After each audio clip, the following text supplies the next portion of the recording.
यह प्रश्न सदियों से लोगों को सोचने पर मजबूर करता आया है। इसका निश्चित वैज्ञानिक रूप से सिद्ध उत्तर अभी उपलब्ध नहीं है। अलग अलग धर्म और परंपराएं अलग अलग बातें कहती हैं। हिंदू धर्म के अनुसार आत्मा अमर होती है। शरीर की मृत्यु के बाद आत्मा अपने कर्मों के अनुसार अगले लोक में जाती है या पुनर्जन्म लेती है। अंततः लक्ष्य मोक्ष प्राप्त करना माना जाता है। बौद्ध परंपरा में भी कर्म और पुनर्जन्म का सिद्धांत है, लेकिन स्थायी आत्मा की अवधारणा अलग ढंग से समझाई जाती है। इस्लाम के अनुसार मृत्यु के बाद इंसान बरज़ख में रहता है और फिर कयामत के दिन उसका हिसाब होगा। ईसाई धर्म के अनुसार मृत्यु के बाद आत्मा का न्याय होता है और ईश्वर के निर्णय के अनुसार आगे की स्थिति निर्धारित होती है। यदि आपका प्रश्न असल में मृत्यु के बाद क्या होता है, तो ईमानदार उत्तर यही है कि किसी के पास ऐसा प्रमाण नहीं है जिससे इसे निश्चित रूप से बताया जा सके।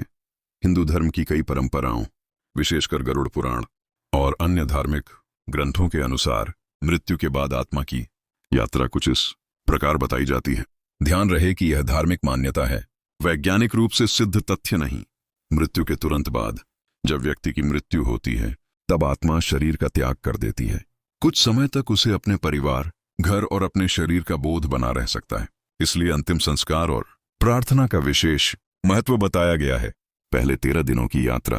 पहला दिन आत्मा शरीर से अलग होकर नई स्थिति को समझने का प्रयास करती है। दूसरे से 10वें दिन तक मान्यता है कि पिंडदान और तर्पण से आत्मा को सूक्ष्म शरीर प्राप्त करने में सहायता मिलती है। इसलिए इन दिनों के जाने वाले कर्मकांडों को महत्वपूर्ण माना गया है।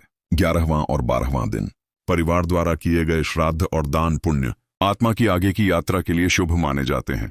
13वां दिन, इसे 13वीं कहा जाता है। मान्यता है कि इस दिन आत्मा अपने अगले मार्ग की ओर प्रस्थान करती है और परिवार उसके लिए शांति की प्रार्थना करता है। इसके बाद क्या होता है? धार्मिक मान्यताओं के अनुसार व्यक्ति के कर्मों का फल निर्धारित होता है।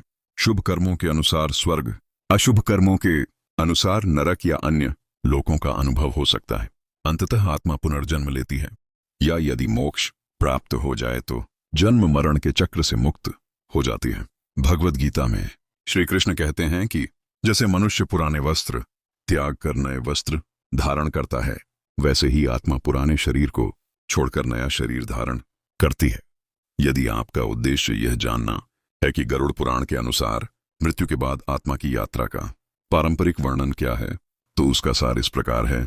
गरुड़ पुराण में वर्णित मान्यता के अनुसार मृत्यु के बाद आत्मा तुरंत अंतिम गंतव्य तक नहीं पहुंचती। कहा गया है कि प्रारंभिक दिनों में वह अपने शरीर और परिवार के आसपास रहती है। इस दौरान किए जाने वाले पिंडदान और श्राद्ध से उसे सूक्ष्म शरीर प्राप्त होने और आगे की यात्रा में सहायता मिलने का वर्णन है। इसके बाद आत्मा को यमलोक की ओर जाने वाली कठिन यात्रा करनी पड़ती है। इस यात्रा में अनेक पड़ाव, नदियां और कष्टों का वर्णन मिलता है। विशेष रूप से वैतरणी नदी का उल्लेख है, जिसे पार करना पुण्य और धार्मिक कर्मों से जुड़ा बताया गया है। लगभग 1 वर्ष 365 दिन के भीतर आत्मा के यमराज के समक्ष पहुंचने का वर्णन मिलता है। वहां उसके कर्मों का लेखा जोखा चित्रगुप्त द्वारा प्रस्तुत किया जाता है। इसके आधार पर स्वर्ग, नरक या पुनर्जन्म का निर्णय होने की मान्यता है। ध्यान देने योग्य बात यह है कि यह विवरण धार्मिक और पौराणिक विश्वासों पर आधारित है। आधुनिक विज्ञान के पास मृत्यु के बाद आत्मा की ऐसी यात्रा का कोई प्रमाण नहीं है, इसलिए इसे आस्था और धर्म ग्रंथों की परंपरा के रूप में समझा जाना चाहिए, न कि वैज्ञानिक तथ्य के रूप में। जरूर नीचे गरुड़ पुराण में वर्णित पारंपरिक मान्यताओं के अनुसार मृत्यु के बाद आत्मा की यात्रा का चरणबद्ध सार दिया गया है। अलग अलग संस्करणों और परंपराओं में कुछ विवरण भिन्न हो सकते हैं। 19वां दिन माना जाता है कि आत्मा अपने घर और परिजनों के आसपास रहती है। पिंडदान और तर्पण से आत्मा को सूक्ष्म शरीर प्राप्त होने में सहायता मिलने का वर्णन है। 10वें दिन तक सूक्ष्म शरीर के विभिन्न अंगों के क्रमशः बनने की प्रतीकात्मक व्याख्या मिलती है। 11-13वां दिन एकादश और द्वादश दिन के संस्कारों का विशेष महत्व बताया गया है। 13वें दिन या कुछ परंपराओं में 12वें दिन आत्मा की आगे की यात्रा प्रारंभ होने की मान्यता है।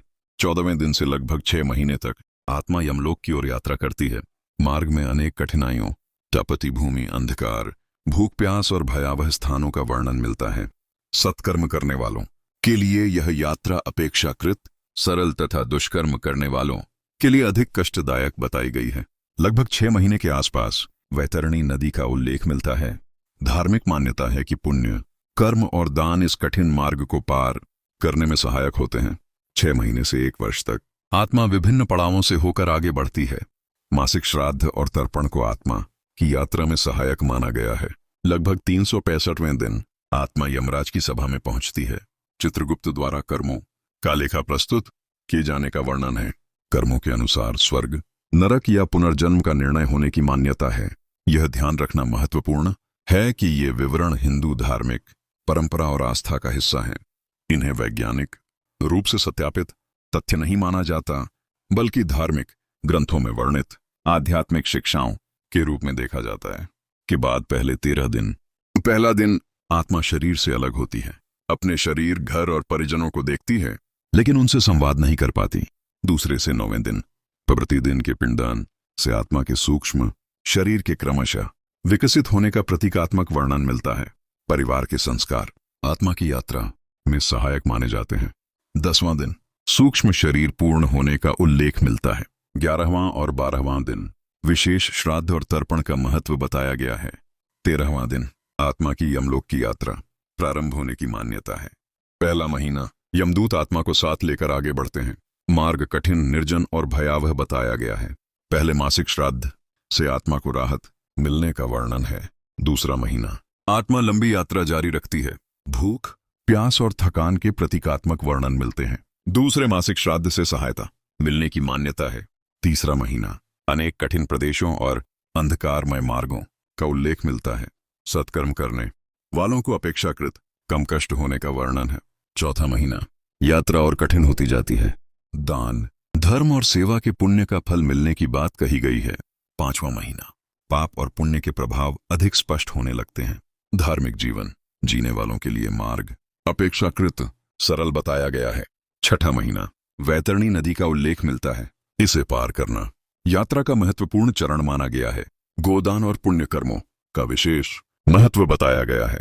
7वां महीना नदी पार करने के बाद आत्मा आगे के मार्ग पर बढ़ती है। मासिक श्राद्ध से निरंतर सहायता मिलने की मान्यता है। 8वां महीना विभिन्न पड़ावों से गुजरते हुए आत्मा यमलोक के निकट पहुंचती है। 9वां महीना पिछले जीवन के कर्मों का प्रभाव और स्पष्ट रूप से सामने आने लगता है। 10वां महीना आत्मा अंतिम चरण की यात्रा में प्रवेश करती है। धर्म और अधर्म के फल का अनुभव होने का वर्णन है। 11वां महीना यमलोक के समीप पहुंचने का उल्लेख मिलता है। अंतिम मासिक श्राद्ध का विशेष महत्व बताया गया है। 12वां महीना लगभग 365वां दिन आत्मा यमलोक पहुंचती है। चित्रगुप्त कर्मों का लेखा प्रस्तुत करते हैं। यमराज कर्मों के अनुसार निर्णय देते हैं। इसके बाद स्वर्ग, नरक या पुनर्जन्म का मार्ग निर्धारित होने की मान्यता है। गरुड़ पुराण का मुख्य संदेश इस यात्रा का वर्णन केवल मृत्यु के बाद की घटनाओं का विवरण देने के लिए नहीं, बल्कि यह संदेश देने के लिए भी है कि मनुष्य को जीवन में सत्य, दया, दान, सेवा, संयम और धर्म का पालन करना चाहिए। ग्रंथ के अनुसार व्यक्ति के कर्म ही उसकी आगे की गति का आधार बनते हैं। ध्यान रहे कि यह संपूर्ण विवरण धार्मिक परंपरा और आस्था पर आधारित है। विभिन्न हिंदू संप्रदायों में इसकी व्याख्या अलग हो सकती है और आधुनिक विज्ञान इन घटनाओं की पुष्टि नहीं करता। हाँ, ये एक महत्वपूर्ण अंतर है। धार्मिक दृष्टिकोण से गरुड़ पुराण अन्य पुराणों और कई हिंदू परंपराओं में मृत्यु के बाद आत्मा, कर्म, यमलोक, स्वर्ग, नरक और पुनर्जन्म का वर्णन आस्था का विषय है। श्रद्धालु इन्हें आध्यात्मिक सत्य मान सकते हैं, जबकि अलग अलग संप्रदाय इनका शाब्दिक या प्रतीकात्मक अर्थ भी निकालते हैं। वैज्ञानिक दृष्टिकोण से आधुनिक विज्ञान उन दावों को स्वीकार करता है